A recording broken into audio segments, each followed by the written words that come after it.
उपोषणाचा घेण्यात आलेला आहे नागपूरमधील संविधान चौकात। याकडे लक्ष ठेवूच, पण गुणरत्न सदावर्ते सध्या बोलतात, थेट जाऊया। अशी भावना व्यक्त करणे किंवा तशा प्रकारच्या कृती सामोरं जाणे किंवा म्हणणे की इथे थांबा तिकडे थांबा 1 किलोमीटर थांबा आणि काहीतरी अघटित घडवण्याचा परत डोक्यात काही प्लॅन आहे का, हे सुद्धा वरिष्ठ पोलीस निरीक्षक आझाद मैदान यांनी लक्षात घ्यावं। कारण लक्षात ठेवा, हाच तो माणूस आहे। उद्या जर जाकीर नाईक सारखं जर आझाद मैदानात काही घडलं तर हाच तो माणूस जिम्मेदार पकडावा।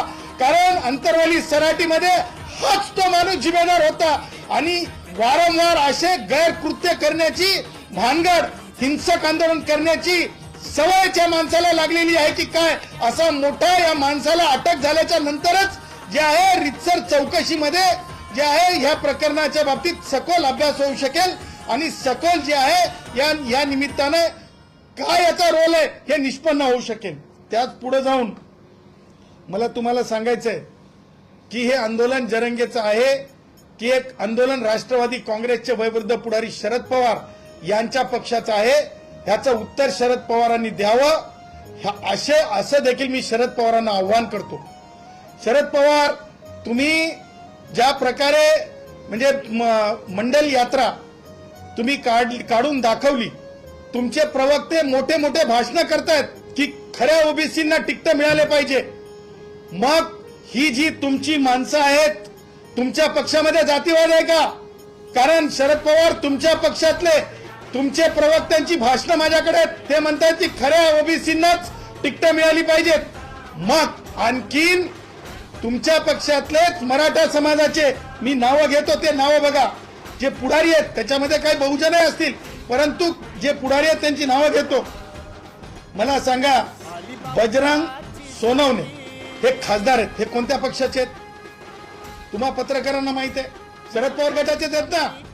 त्यानंतर मला सांगा, राजेश भैया टोपे, बघा अन्नदान करणं योग्य आहे, परंतु सांगून करा ना की अन्न दिलं पाहिजे। अन्नदान करणं योग्य आहे, परंतु सांगून करा ना की अन्न दिलं पाहिजे, नाश्ता दिला पाहिजे। आमचं म्हणणं नाही की तुम्ही कुणाला चारावं कुणाला नाही चारावं, पण डंके की चोट पे बोलो राजेश भैया, बोलो राजेश भैया, बोलो राजेश भैया। त्याचबरोबर मला हे म्हणायचं आहे, रोहित पवारांची टीम, मीडिया टीम काय काम करते, रोहित पवारांची मीडिया टीम काय काम करते।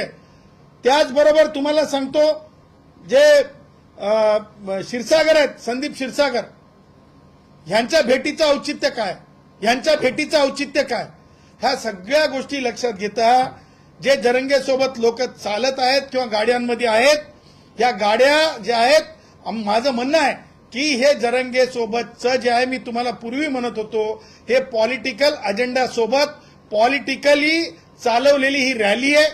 आणि मला हे म्हणायचंय की ही रॅलीचं जे भविष्य आहे, या रॅलीचं जे अंत आहे, माझं हे म्हणणं आहे की या रॅलीचा अंत हिंसक जर झाला, या रॅलीचा अंत जर हिंसक झाला तर ह्या सर्वस्वी जबाबदार जरंगे असेल। त्यासोबतच ही जेवढ्या लोकांची मी नावं घेतली, ती नावं सुद्धा त्यामध्ये तितकेच त्यांच्या पात्रतेनुसार पात्र असतील, हे सुद्धा मला डंके की चोट पे सांगायचंय। त्या पुढे जाऊन मला हे बोलायचंय की जरंगेच्या मागणीच्या बाबतीमध्ये सद्विवेक बुद्धी असलेलं कोणी सुद्धा जरंगेच्या बाजूने बोलायला तयार नाही, परंतु आतड्यातल्या कातड्याचं राजकारण करणारे, ज्या प्रकारे जरंगेने काल परत मुख्यमंत्री महोदयांचा अपमान केला, अगोदर महिलांचा अपमान केला, त्याच्या अगोदर लोकांच्या आया बहिणी काढल्या, तुम्हा माध्यमांच्या लक्षात आलं नाही। काल जरंगे बोलताना काय बोलला? जरंगे बोलला कोणत्या रक्ताचे आहेत, कोणत्या रक्ताचे आहेत, मला सांगा कोणत्या रक्ताचे आहेत? अशा प्रकारचं अपमानास्पद बोलणं, महिलांच्या बाबतीत अपमानास्पद बोलणं, याच्यावर आता तरी मी गुणरत्न, माझी ताई संसद रत्न आहे, सुप्रिया ताई संसद रत्न आहे ती, आणि मी गुणरत्न। ताई, तुमचा भाऊ गुणरत्न मागणी करत आहे, तुम्ही या वक्तव्यांचा निषेध करणार आहेत की नाही? शरद पवार गट निषेध करणार आहे की नाही? आणि म्हणून जरंगे डरता भी बहुत आहे। जरंगेच्या कथनी आणि करणीमध्ये खूप फरक आहे। मी म्हणेल एक डायलॉग, जरंगेच्या या मुंबईमध्ये येण्याबाबतीमध्ये एक गाणं आहे, झलक दिखला जा जा जा जा जा जा जा जा जा, झलक दिखला जा, अरे जा जा जा जा जा जा जा जा, झलक दिखला जा। देख जरंगे, बात तो ऐसी है ना कि अनशन करना, आंदोलन करना इस भारत के संविधान की जो है डेमोक्रेसी में दिया हुआ अधिकार है। इसका मतलब ये नहीं है कि आते बराबरी अपन गैर कुछ मांग रहे हो। इसके पहले भी मांगा गया था कि एट्रोसिटी का कानून रद्द कर दो, एट्रोसिटी का कानून रद्द कर दो, एट्रोसिटी का कानून रद्द कर दो। जरंगे, हो सका क्या एट्रोसिटी का कानून रद्द? हो सका क्या एट्रोसिटी का कानून रद्द? हो सका क्या एट्रोसिटी का कानून रद्द? फिर आगे जाके बोलता हूं जरंगे, जर जरंगेच्या नियतीमध्ये खोट नाही तर जरंगे सन्माननीय माजी न्यायमूर्ती शिंदे साहेबांची जी समिती आहे त्या समितीवर वाद आहे। समिती ही संविधानिक दृष्ट्या योग्य की अयोग्य, परंतु अशा जी समिती आहे त्या समिती समोर बोलावणं आल्याच्या नंतर सुद्धा जरंगे गेला का?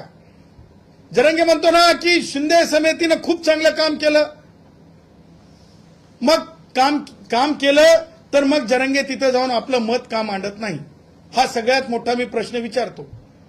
आणि त्या पुढे जाऊन जरंगे जो म्हणतो गॅझेटचा आधार, वेगवेगळ्या गॅझेटचा आधार, शिंदे समितीला हे बऱ्यापैकी माहिती आहे, म्हणूनच हे ऑब्झर्वेशन असावेत की व्यक्तिगत माहिती नसल्यास सरकार आरक्षण देऊ शकत नाही। का देऊ शकत नाही हे मी तुम्हाला अगोदरही सांगितलं की माधुरी पाटील विरुद्ध कास स्क्रुटिनी कमिटी ठाणे या समितीच्या जजमेंटमध्ये सुप्रीम कोर्टाने क्लिअर केलेलं आहे की जोपर्यंत अफिनिटी टेस्ट होत नाही, जोपर्यंत विजिलन्स टेस्ट होत नाही, जोपर्यंत सगळ्या पुराव्यांची बारकाईने तपासणी होत नाही, तोपर्यंत आजोबाला जरी प्रमाणपत्र मिळालं तर नातवाला मिळू शकत नाही, बापाला मिळालं तरी लेकाला मिळू शकत नाही, जोपर्यंत ती तपासणी होत नाही। त्याच्यामुळे जरंगे तू कौन लग के गया है? ऐसा कौन है?